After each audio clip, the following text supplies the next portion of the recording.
నాణ్యానికి ఇరువైపున వాస్తవాలను ప్రజల ముందు ఉంచే కార్యక్రమం చేస్తూ ఉన్నాను.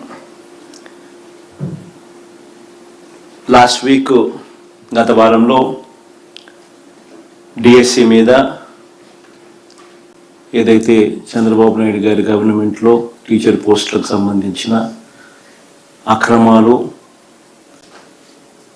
పేపర్ లీకేజీల మీద ఏదైతే సమగ్రంగా సుదీర్ఘంగా సాక్ష్యాలు ఆధారాలతో సహా చెప్పడం జరిగిందో, అదే మాదిరిగా ఏపీపీఎస్సికి సంబంధించి మా ప్రభుత్వ హయాంలో ఏదైతే చంద్రబాబు నాయుడు గారు తప్పుడు ఆరోపణలు చేశారు, ఆ ఆరోపణలకు సంబంధించి కూడా సమగ్రమైన వాస్తవాలతో కూడిన సాక్ష్యాలు ఆధారాలతో కూడిన వివరాలన్నీ కూడా తెలియచెప్పడం జరిగింది. దాని తర్వాత ఛాలెంజ్ కూడా విసిరాం. మేము రెడీ, మీరు రెడీనా సిబిఐకి 2 మ్యాటర్స్ ఇవ్వడానికి అని చెప్పి కూడా సవాల్ కూడా విసిరాం.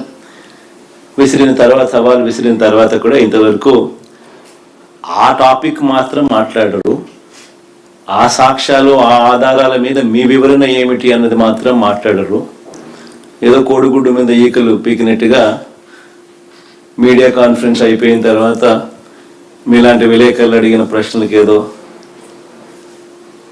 వాటికి సంబంధించి ఏదో కోడిగుడ్డు మీద ఈకలు పీకినట్టుగా వక్రీకరించే కార్యక్రమం చేసి మాట్లాడతారు.